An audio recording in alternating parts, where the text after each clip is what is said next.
நம்ம தளபதி விஜய் அவர்களோட கடைசி படமான ஜனநாயகன் படத்துக்கான ட்ரெய்லரை பாத்தீங்கன்னா அபிஷியலா ரிலீஸ் பண்ணிட்டாங்க. இந்த ட்ரெய்லரை பார்த்த பலருக்கும் உள்ள டவுட் என்னன்னா, இந்த படம் ஒருவேளை நம்ம பாலையா நடிச்ச பகவத் கேசரி படத்தோட ரீமேக்கா இருக்குமோன்றதுதான். ஃபர்ஸ்ட் ஆஃப் ஆல் இந்த டவுட்டை நான் கிளாரிஃபை பண்றதுக்கு விரும்புறேன். ஜனநாயகன் படம் அப்படியே ஃபுல்லா பகவத் கேசரியோட ரீமேக்கான்னு கேட்டீங்கன்னா அது கிடையாது.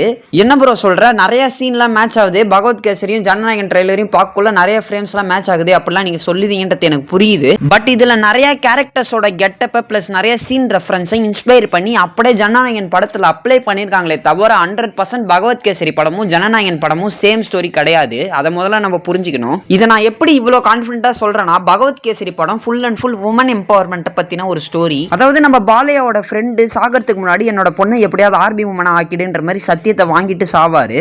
அந்த சத்தியத்தை நிறைவேற்றுறதுக்கோசரம் நம்ம பாலையா பாத்தீங்கன்னா அவர் வளர்க்குற அந்த பொண்ணை எப்படியாவது ஆர்மி உமனா மாத்தணுன்றதுக்காக நிறைய முயற்சி எடுப்பாரு.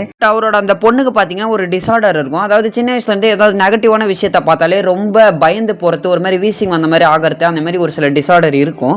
இதெல்லாம் தாண்டி எப்படி அவரோட பொண்ணை ஃபைனலா ஒரு ஆர்மி உமனா ஆக்குறாருன்றது தான் இந்த படத்தோட மெயின் ஸ்டோரியா இருக்கும். என்ன ப்ரோ சொல்ற, இதுல இருக்கிற அதே சேம் ரெஃபரன்ஸ் தான் நம்ம ஜனநாயகன் படத்துல இருக்கிற ட்ரைலர்லயும் இருக்கு அப்படின்னு நீங்க சொல்றது எனக்கு புரியுது. பட் இங்க தான் ஒரு ட்விஸ்ட் இருக்கு. எஸ், ஜனநாயகன் படத்துலயும் நம்ம தளபதி விஜய் அவர்களுக்கு ஒரு பொண்ணு இருக்கு, அந்த பொண்ணையும் ஒரு ஆர்மி ஆபீசரா மாத்தணுன்றதுக்காக ரொம்பவே ட்ரை பண்ணுவாரு. பட் இதோட இந்த கதை முடிஞ்சிருமான்னு கேட்டா அதுதான் இல்ல. ஏன்னா இந்த ட்ரைலரோட ஒரு ஃப்ரேம்ல நம்ம தளபதி விஜய் அவர்கள் ஒரு டைலாக சொல்லியிருப்பாரு. அதாவது அவரோட பொண்ணோட பயத்துக்கு பின்னாடி ஏதோ ஒண்ணு ஒளிஞ்சிருக்கு, அது தெரிஞ்சா இந்த நாட்டோட பிரச்சனையை தடுக்கலான்ற மாதிரி சொல்லியிருப்பாரு. இதுல இருந்தே உங்களுக்கு புரிஞ்சிருக்கும்னு நினைக்கிறேன், நம்ம தளபதி விஜய் இந்த நாட்டோட பிரச்சனையை தீர்க்கிற மக்கள்ல இருந்து ஒரு ஜனநாயகனா இந்த படத்துல நடிச்சிருக்கிறாருன்றத. இந்த படத்தோட வில்லனா நம்ம பாபி டியோல் அவர்கள் பாத்தீங்கன்னா ஏதோ ஒண்ணு பெருசா பிளான் பண்றாரு. இந்த மொத்த நாட்டையும் அழிவு நோக்கி கொண்டு போறதுக்கோசரம் ஒரு டெரரிசம் லெவல்ல ஏதோ ஒண்ணு பிக்கஸ்டா பிளான் பண்றாருன்றத இந்த ட்ரைலரை பார்க்கும் போதே நமக்கு தெளிவா புரியுது. இந்த ட்ரைலரோட ஒரு ஃப்ரேம்ல நம்ம தளபதி விஜய் அவர்களோட பொண்ணான மமிதா பைஜு பாத்தீங்கன்னா ஏதோ ஒரு வண்டியை ஓட்டிட்டு வருவாங்க. அப்ப நிறைய ட்ரோன்ஸ் பாத்தீங்கன்னா அவங்கள துரத்துற மாதிரி காமிச்சிருப்பாங்க. மேபி அவங்க ஏதோ ஒரு மிஷனை முடிக்கிறதுக்காகவோ இல்ல தற்செயலா ஏதோ ஒரு விஷயத்தினால வில்லன் கிட்ட மாட்டிக்கிற மாதிரியோ ஏதோ ஒரு சீன் அங்க இருந்திருக்கு. அதனாலதான் நம்ம பாபி டியோல் அவர்கள் அனுப்பின அந்த ஹைடெக்கான ட்ரோன்ஸ்லாம் நம்ம மமிதா பைஜுவை துரத்துற மாதிரி காமிச்சிருக்காங்க. இதுல ஒரு ஃப்ரேம்ல நம்ம தளபதி விஜய் அவர்கள் பாத்தீங்கன்னா என் பொண்ணு மேல கை வச்சவன் யாருன்ட்டு நம்ம வில்லனோட இடத்துக்கே தேடி அங்கே போய் கேட்டிருப்பாரு. அப்பதான் நம்ம தளபதி விஜய் அவர்களுக்கு ஒரு சில விஷயங்கள்லாம் புரிய வருது. நம்ம வில்லன் ரோல்ல நடிக்கிற பாபி டியோல் அவர்கள் பாத்தீங்கன்னா ஏதோ ஒன்று பெருசா பிளான் பண்றாரு இந்த மொத்த நாட்டுக்கும் பிரச்சனை கொடுக்கறதுக்கோசரம்ன்றத.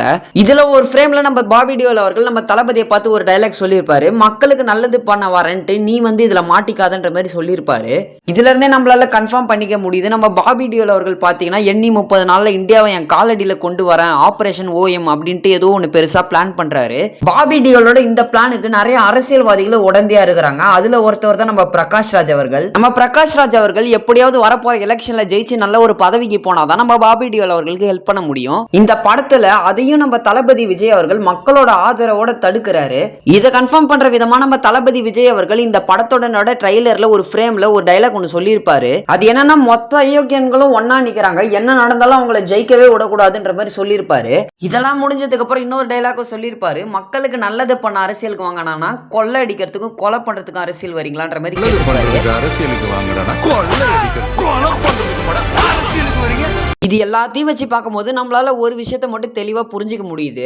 அதாவது இந்த படம் 100% ஒன்றும் பகவத் கேசரி படத்தினோட ரீமேக் கிடையாது. இந்த படம் பாத்தீங்கன்னா நம்ம வினோத் அவர்களோட ஸ்டைல்ல தளபதி விஜய்க்கோசரம் ஒரு நல்ல ஒரு பொலிட்டிக்கல் வேலை இந்த படத்தை பிரசன்ட் பண்ணியிருக்காங்க. எஸ், ஒரு சில விஷயங்கள் லைக் நம்ம தளபதி விஜய் அவர்கள் பிளாஷ்பேக்ல போலீஸா இருக்கிறாரு, அதே மாதிரி நம்ம பகவத் கேசரி படத்துல நம்ம பாலையா அவர்களும் பிளாஷ்பேக்ல போலீஸா இருப்பாங்க. எஸ், இந்த மாதிரி பல விஷயங்கள் பகவத் கேசரி படத்தினோட ஒத்து போனாலும் இந்த நாட்டை நம்ம மக்களுக்கோசரம் நம்ம தளபதி விஜய் ஒரு ஜனநாயகனா நின்று எப்படி காப்பாத்துறாருன்றது தான் இந்த படத்தினோட மெயின் கான்செப்டா இருக்கு. இது முழுக்க முழுக்க இந்த ட்ரைலரை வச்சு பார்த்த வரைக்கும் என்னோட கருத்து, உங்களோட கருத்து என்னன்னு மறக்காம கமெண்ட்ல சொல்லிடுங்க.